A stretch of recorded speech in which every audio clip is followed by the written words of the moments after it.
Okay.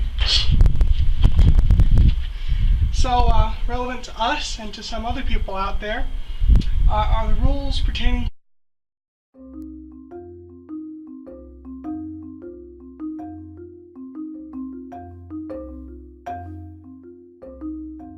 This is Two Grumpy People. We're here in Malpais National Monument, which is part of the Malpais National Conservation Area. Right. Here near Grants, New Mexico. Just south. It's also kind of joined or intermingled with the Acoma Indian territory, Indian lands, and several conservation areas. And wilderness areas as well, owned by National Park Service, National Forest Service, and the Bureau of Land Management owns this area along with the Acoma. Actually, the reason that this was originally named protected area is because of this lava flow that you see right here that we're standing on. And Lots of lava. It actually continues for miles. I think it's about 50 miles total, something like that. It runs from where we're standing all the way up to Route 66. Right, along one. This is running sort of sideways with 117, parallel to it. And I know we drove more than 23 miles, and it still continues further that direction. I'll spare you any more of that awful buzzing. Panama and I here are standing at Lava Falls, one of the many hiking areas. The Lava Falls Trail is part of McCarty Crater, according to the trail guide. Lava flowed here about 3,000 years ago. How do we know? By carbon-14 and helium-3 dating, which work a lot better for younger flows than radio-argon dating or some other method. The most common rock that flows in this area is basalt, which is usually red or black. And the red color is just due to oxidation of iron. It's the same stuff. Most of the lava here is pahoehoe, which is smooth or ropey. It's a lot nicer to feet and easier to walk on. The rough and broken or volcanic rock is still basalt. It's just a lot harder to walk on. Yes, go ahead and pick up any and all guides at the range station, or if you're stopping at the New Mexico Visitor Center, pick them up there, because sometimes they run out the closer you get to the actual attraction or the hiking areas. Yeah, that's one thing we learned also is a lot of times they won't offer it. The people working there are all volunteers, so you'll need to ask for any guides, hiking trail maps, things like that. They won't necessarily know what they are. You're going to have to specify exactly what it is you're looking for. Yeah, they do have the maps of the Malpais area, and you can see on there where the different little hiking areas and stuff like that are. As you come in, you'll notice these cool rock cairns. They're very visible, and all you got to do is follow those, and they'll guide you around in a rather large loop. You'll be able to go down into the bowl like we did, and you'll see the natural amphitheater, the cave opening, some blister formations, fissures, toe formation. So lots of really cool lava flow type formation, domes, some broken domes. You'll be walking for the most part on the nice smooth poi poi type lava. Every now and then you'll have to kind of cross on a little bit sharper area, but it's relatively easy walk. It's about it's a little over a mile. There are lots of rocks and bumps and so forth. I really wouldn't recommend it for anyone who needs a cane or is on crutches or something like that. It's not particularly handicap accessible, but for anyone who's in fairly decent shape, who has use of their arms and legs, it shouldn't be too much of a problem.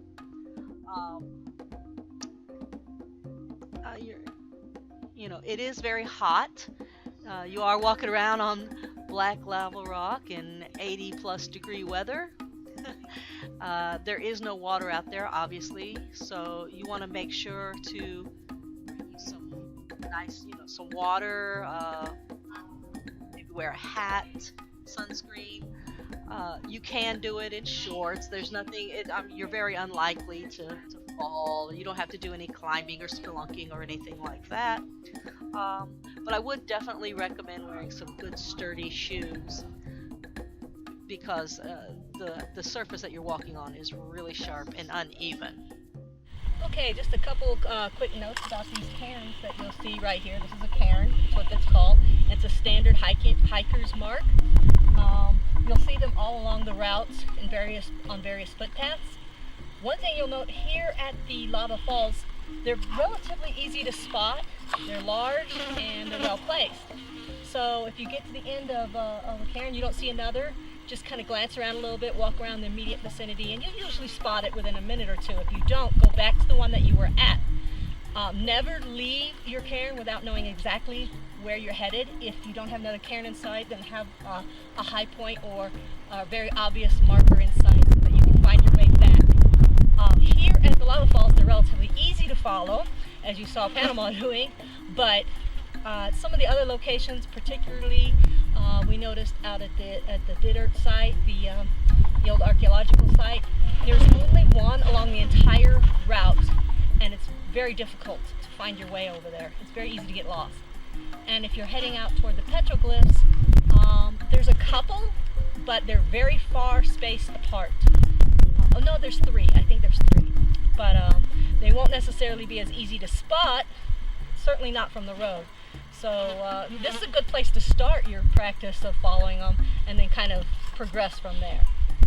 The other thing to keep in mind about these little cairns is right here they're easy to spot because you're kind of at a gentle slope upward. As you get further along the route, some of them will be sort of hidden from where you're standing. And so again, the best way to handle that is just walk to a higher point, a little bit of a mound or something like that, and then have a good look around. Think about where it's logical for the next one to be. They're not, most of the time on this route, they're trying to keep you walking on a more or less level, clear path. So if you find yourself walking through a bunch of brush or over very sharp, difficult rocks to get over, you've probably gone the wrong way. Backtrack and look around. There's probably an easier route to go. There's only a couple of spots over there that are actually rough that they actually expect you to go over. Most of the time, it's either this smooth or close to it. So this is the rest of the Two Grumpy People's video blog. We're at the Joe Skiing Campground area in El Malpais Conservation Area. In a nice shaded picnic bench area. A big echo. Echoes a lot in here. Okay, so I guess we can talk about the camp facilities first of all. Yes. This is the one improved camping area. That's along New Mexico 117. Yes. Of El Malpais. Right. And there are what, 9? There are 10 spaces for people to stay at. They all have these nice canopies over them. Some are slightly smaller than others. They all got picnic tables. They all have grills. They all have fire rings. Some of them have like grill things set on the ground to make a fire ring, but they all have some sort of way of doing a fire pit and a grill, as well as the picnic table and covered area. And there's parking at every single one of them. It's on a loop, so it's easy to get in and out of. You got a longer vehicle that can't back up. And most of the sites, not all of them, but most of them have enough room to either pull over in front of or have a little area that's pull through so that you can pull in and out without backing up. There are 2 gravity feed toilets in this campground area. Yes, 2 vault toilets. And trash cans and recycle bins. So, 4 sets. Recycle bins? I think there's just trash cans in this area. 4 sets of trash cans. Right. There is one problem. They recommend that you don't have vehicles over 35 feet, and there's a good reason for this. Yeah.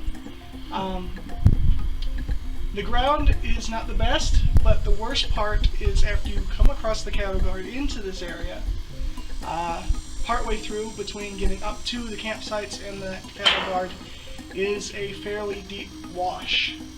That's about 6 feet across. So it creates a pretty steep little dip in the road, and if you have a longer vehicle or if you're towing something, you might not make it. We hit our tow ball, so we had already removed the trailer, so we're not that long a vehicle. So we have a 24-foot RV, and because the back end sits so low, it's scraped on the bottom on the so if you have a longer vehicle or a very low vehicle, you probably won't make it. You might want to scout ahead and make sure you'll make it before coming on in. But once you're in, it's all paved, although the paving is kind of getting along in years. It's kind of old, but it is paved. It's relatively smooth. They're nice parking areas. There's no water. Of any kind. Actually, there's no water anywhere in Malpais except at the ranger station. No drinking water anyway. Along 117. If you're on the other side, there's other places, which we'll also get to. At the ranger station, I believe. Yes, there is water. Today we're just talking about this side on the 117 side with petroglyphs and the lava falls. The other side with the big tubes area we'll talk about probably in a few days. Yes. Okay, so one of the things that we wanted to point out was at the ranger station you're limited to 5 gallons of water per person per day. And so we just did these big things. 5-gallon container of water that we picked up at our local mart. And so this is about how much water you're limited to daily, so you can kind of get an idea. Seeing as there is no other water available anywhere in the park, and the ranger station is a pretty good distance from any of the other locations. If you're going to be parking or camping anywhere in the park, it's a good idea. If you're driving an RV, go ahead and fill up the tanks. Yes. Or if you're in a truck or car, make sure that you have lots of either gallon milk jugs, Coke bottles, things like that, or something a little bit larger like this one that you can put your water in and make sure that you have enough with you. You have to think that it's recommended that you drink at least 1 gallon of water a day, so that only leaves you a couple of gallons to wash, cook, Clean of any kind. shower, whatever you need to do. Yes. So you will definitely be wanting your 5 gallons a day. Yes. Now at the ranger station you are allowed to get 5 gallons of water. They have a spigot that's outside, although the ranger station, it's only accessible by vehicle. Yes.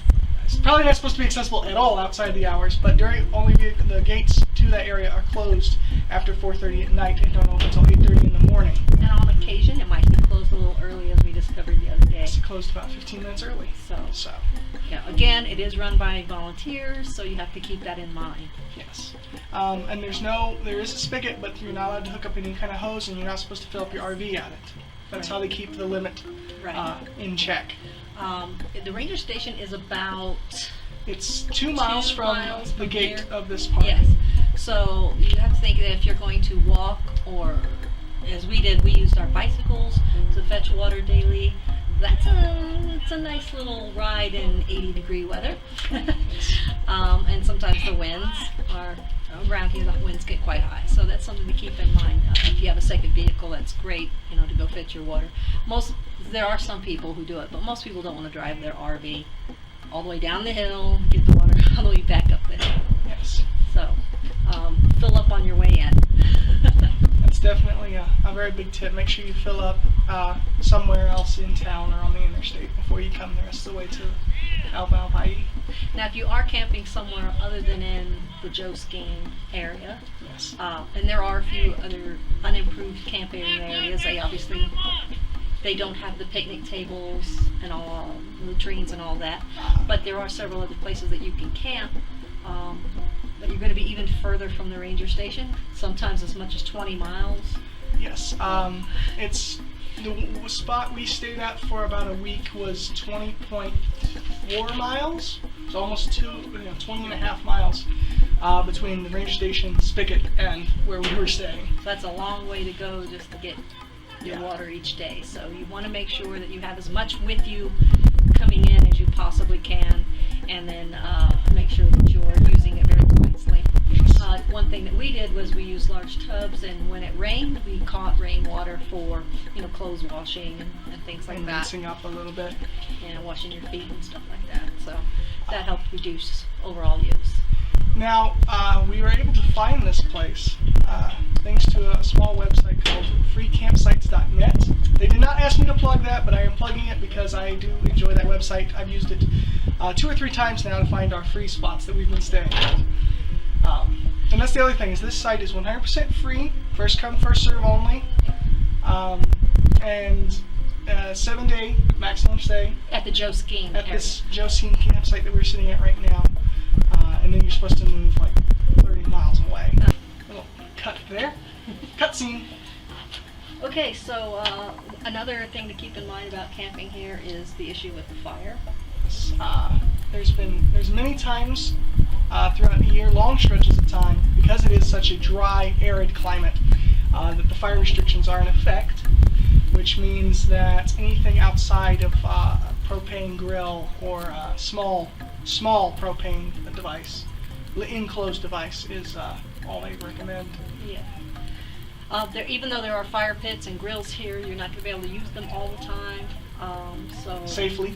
yeah, might want to bring along some pre-cooked food or a small burner or something like The that. last thing you want to do is have to waste all of your water trying to keep the forest from burning down. if you'd be able to. I mean, the thing is, they get a lot of really high winds here, Yes. and there's a lot of dry grass.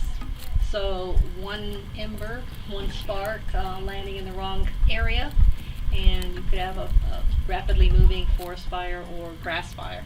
And the nearest fire department is quite a distance away in Grants, so by the time they'd be able to react, there's a good chance it would be out of control. So Yes. you can understand why the restrictions are so severe here. Yes. Unlike the Grand Canyon, they don't have their own fire department and so forth. So, Yes. a lot of ways they don't have as much advantage as the Grand Canyon. Well, to be fair with this side anyways, it is run by the Bureau of Land Management more than the U.S. Forest Service or National Park Service, so they are quite limited on their budget And of it what is they can newer. have. And it is a much newer environment. It wasn't established until, what did they say, the 80s? Like early to mid 80s, I believe. So obviously they're still, they haven't had nearly as much time to develop it as the Grand Canyon has. Exactly. So that's why many of the paths are not particularly well marked. There are a lot of services available. There are no little stores or touristy spots. There's not much of anything out here Buy outside of knickknacks. hiking. It's truly a natural conservation area. So Yes. you can definitely tell. It's labeled that for a reason. In fact, when I was reading about it, with the roads, they cannot build any new roads. That's part of the deal. With this being a natural conservation area, the only roads they can have are the ones that were already established by law. Interesting. So that's why we have 117 and the New Mexico rural routes that are there, and many of them are still dirt roads or gravel roads. Yes. Because if it wasn't already established, they're not allowed to build new roads. So Yes. you get somewhere and you're like, why don't they pave this or why don't they make this more accessible? The reason is because it's a natural conservation area, and by law they can't. Yes.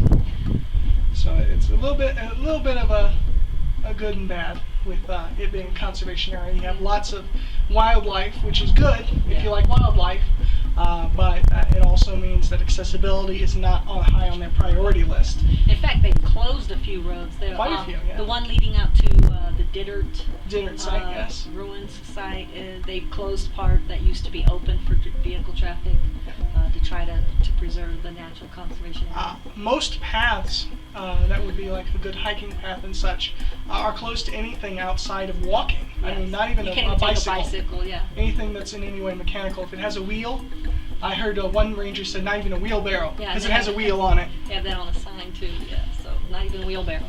So with that in mind, not particularly the most friendly park for wheelchair bound or No. electrical vehicle. It's not like Grand Canyon. You can't follow the rim trail the whole way. The best environment on this entire property for someone in a wheelchair would be, in my opinion, the natural arches, the La Ventana. La Ventana, yeah. Yes. I mean, there's several little turn-in areas where you can turn in, and there's picnic tables. Most of those are wheelchair accessible. At least some of them are. They have wheelchair parking. Also at the Sandstone Bluffs, That's true. there's some of the viewing areas are visible. You could get to them by wheelchair or walker or what have you. But as far as hiking, going and finding many of the sites such as the petroglyphs would be completely inaccessible to anyone who doesn't have full use of their arms and legs. Yes. Um, Looking around inside of the lava flow area, pretty much no. I mean, yeah, getting to the petroglyphs, you have to go that one little section which is through a dry gulch, That's which may true. not be dry at certain times of year, and it's a little bit hazardous footing. So, again, if you don't have full use of your arms and legs, it's going to be a tough hike. Definitely wouldn't want to be hiking on the lava, like you said. Yes. The Dittert site, inaccessible. Yeah, pretty Totally much. inaccessible if you can't hike. Pre-Columbian Pueblo. There was one particular one we went to that was very, I mean, it looked like it was still almost in use. It was so close to perfect. Yeah. So I thought those were a lot of fun. They are marked by the University of New Mexico. Yes, they are. We didn't find all the markers, but we did find a couple. Yeah. Though it's kind of fun just to look for the elevation markers and the cultural artifact markers and things like that. There was a couple. There was one that we passed and saw. Another one that we passed and didn't see. If we head out to the Sandstone Bluffs area, Yeah. there's a couple that you pass on the way in. It's easy to just drive past them and not notice it because there's no little pull off or anything for them.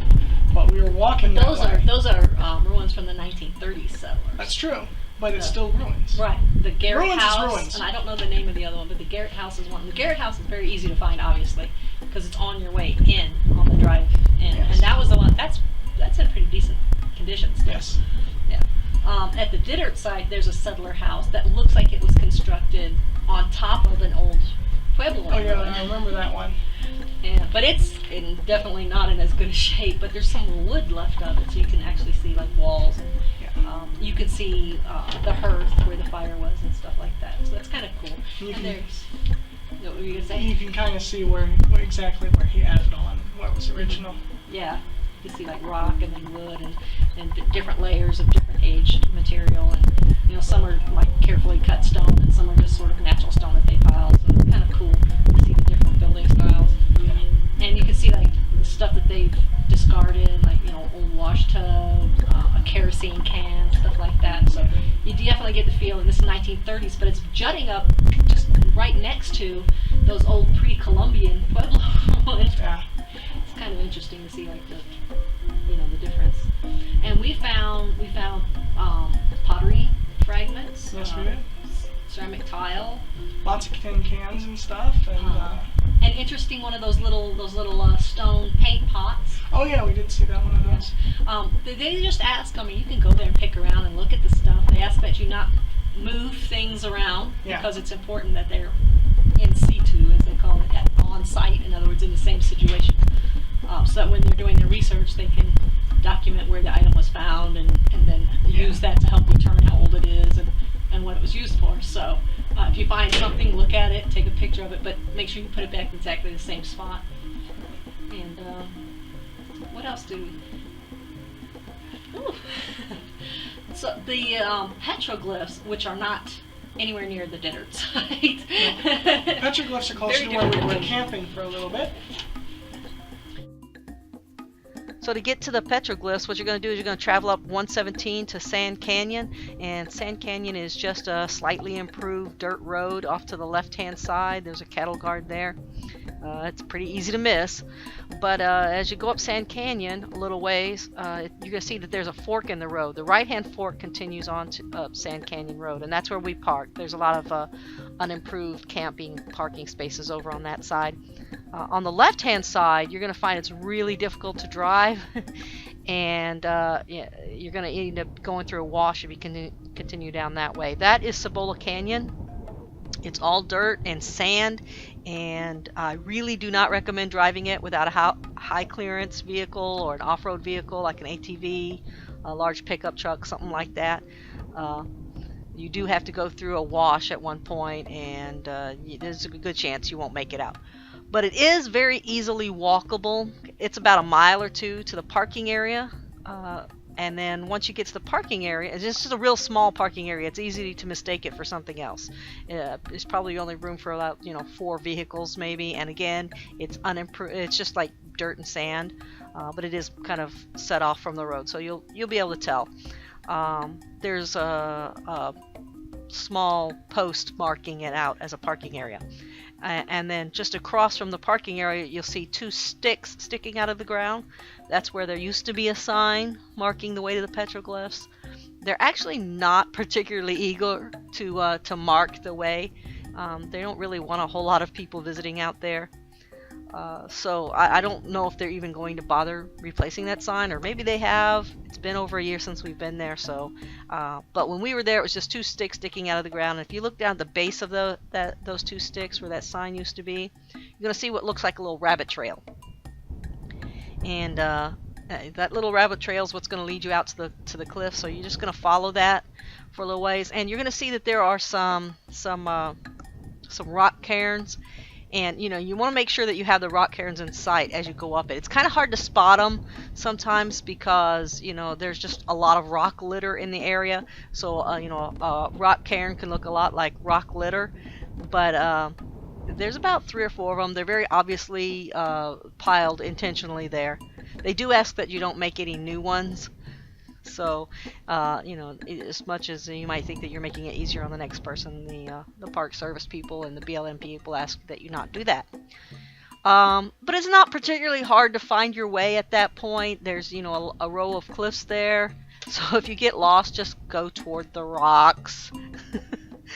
Make sure that you don't continue to follow the rabbit trail, because it does continue after the rock cairn, and you're just going to get lost following animal tracks, essentially. There are a couple of cool photo opportunities along this route, this being BLM land. It's shared use land, so there is cattle grazing and things like that out there. There's some horse structures, there's a windmill, some old tumbled stones. You travel alongside a rather deep arroyo. So, in our case, we saw some bison bones, some cattle bones, and interesting things along the route. So make sure you take a camera with you.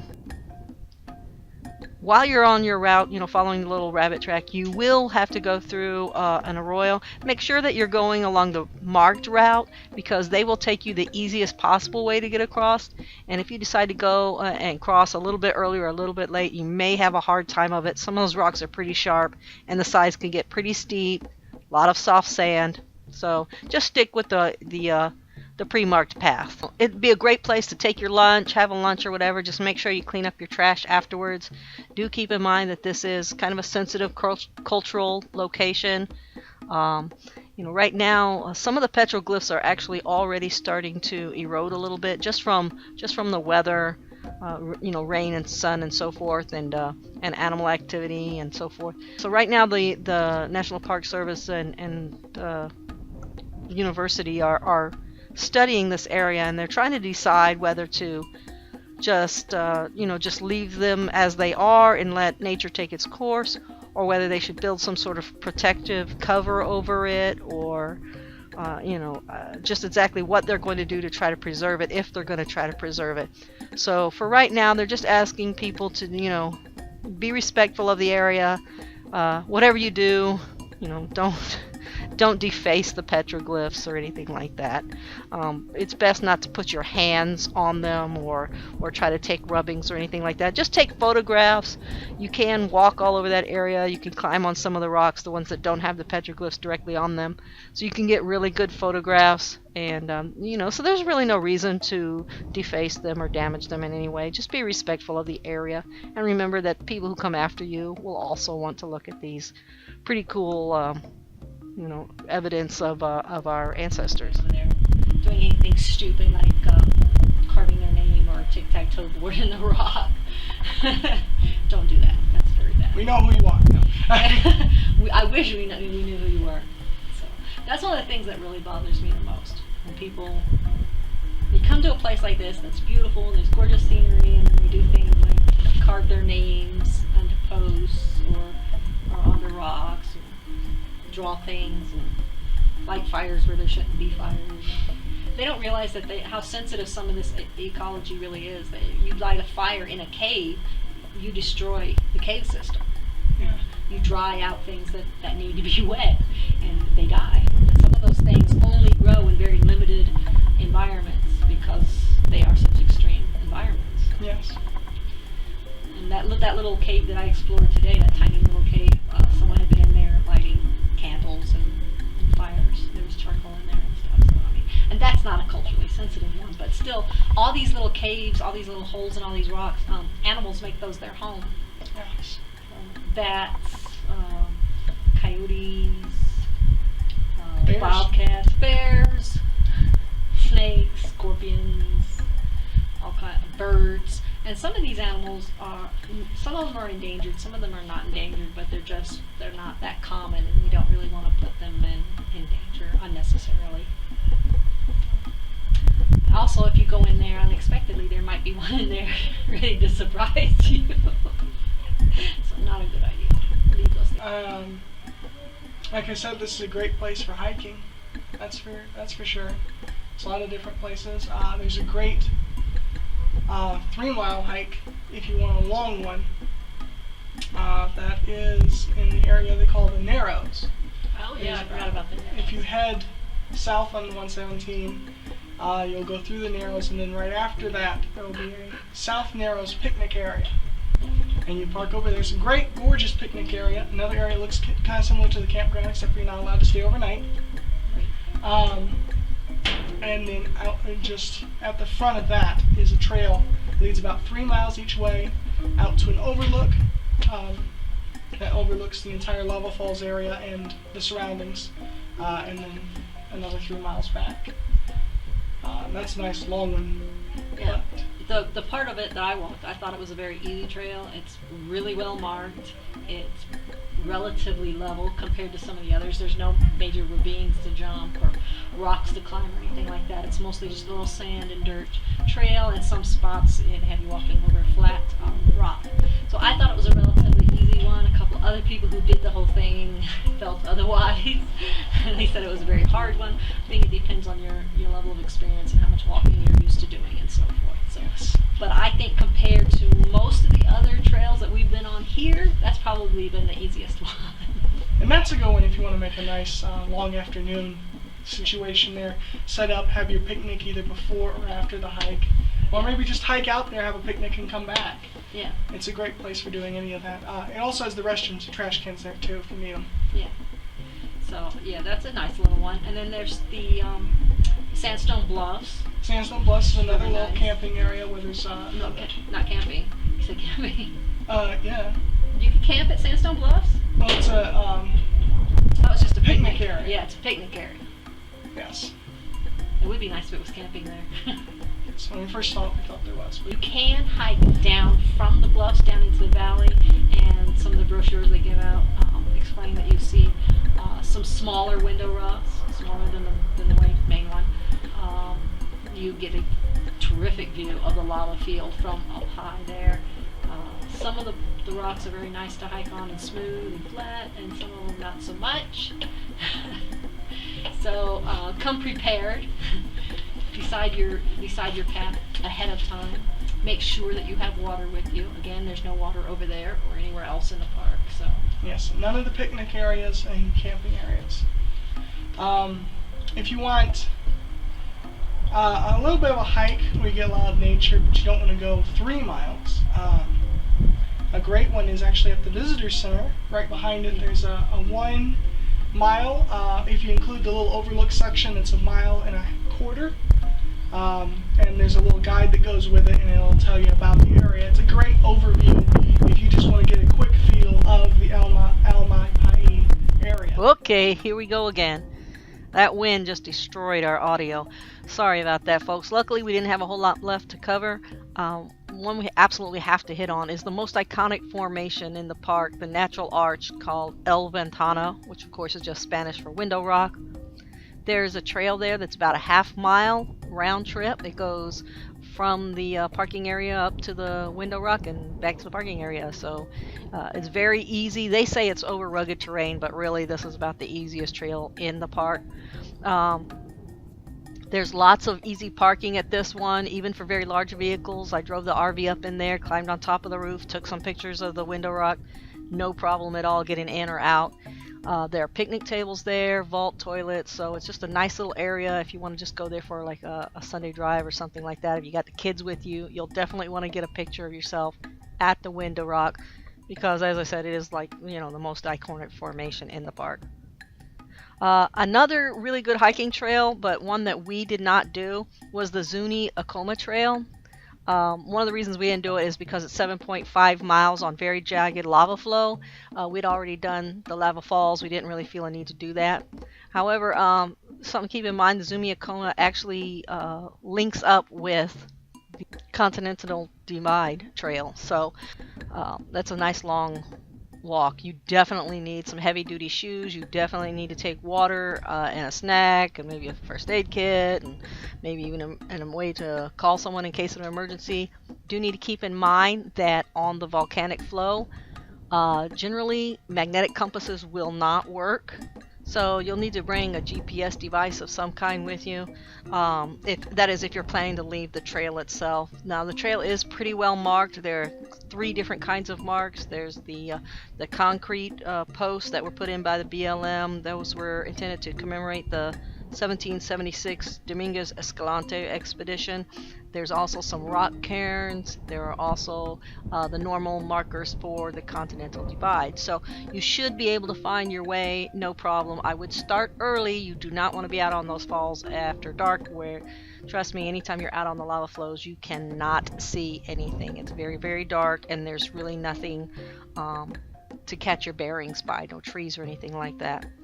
The other thing to keep in mind is if you come out on the 117 side, you're still going to have some distance from where you come off the trail to the ranger station, so you'll either want to have someone there to pick you up, or maybe have left a vehicle there earlier in the day, something like that, because you're after you've done 7.5 miles on the trail, you're either going to have to go back 7.5 miles to get back to your vehicle, or you're going to have some way to get back. So the trail does run between New Mexico 117 and New Mexico 53. Okay, so that's really it for the hiking and trails. There were lots of other things to do there besides hiking, obviously. While we were there, we kind of got a glimpse of some people having some fun on a zip line that they had strung. I don't even know if that was technically legal, but they were doing it and they were having a good time. So that's another thing that you can look at for activities. If you have a chance to stop by the New Mexico Visitor Center, that's closer to Grants, which is the town nearby. The Visitor Center has a nice museum with information about El Malpais, Grants, and New Mexico in general, covering its history, its geology, and its culture. So that might be something you want to check out, either on your way in, on your way out, or maybe on a day when you're having bad weather. So as we said, we hope you have a great time in El Malpais, and then after you stay there for a while, you can go around the other side and visit a Mural Rock, or Inscription Rock as it's called. So our next video will probably be on El Morro / Inscription Rock. Take care.